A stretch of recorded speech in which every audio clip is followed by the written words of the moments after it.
and lived next to the sea. There were no Christmas cards, but there was a big, fat envelope marked Official Government Business, and it was postmarked Norway. She placed it by her father's toast, and he absent-mindedly picked it up to take a bite.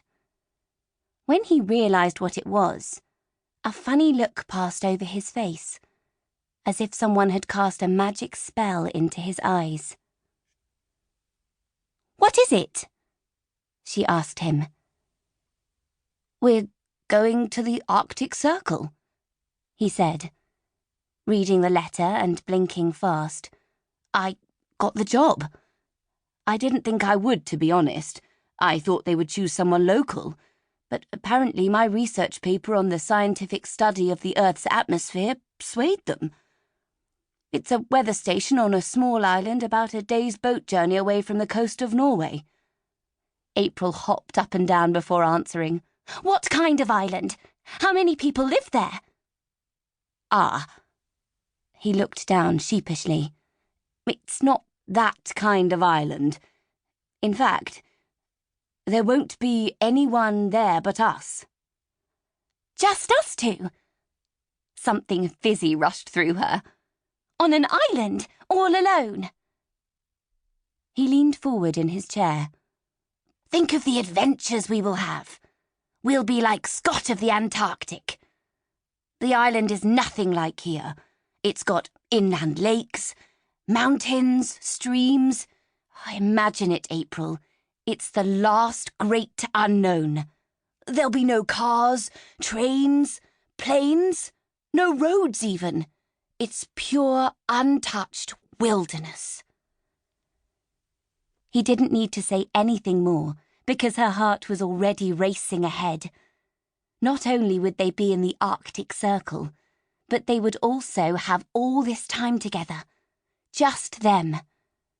They would be able to do so many things, like building snowmen, sledging down mountains, and, of course, my work there will be very important, Dad added, with his most serious face, and her insides crumpled the tiniest bit. "What will you be doing?"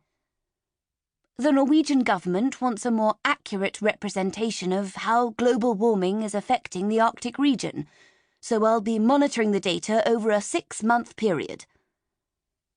April knew a lot about melting ice caps, and along with fox hunting, it was one of the things that made her feel both angry and useless at the same time. "And my school?" she asked. "April," he said, leaning forward. 6 months in the Arctic will teach you more than 6 years at school ever will." She took a second look at him. His eyes were bright, and there were 2 pink spots of colour on his cheeks. The feeling fizzed through her again. "When do we go?"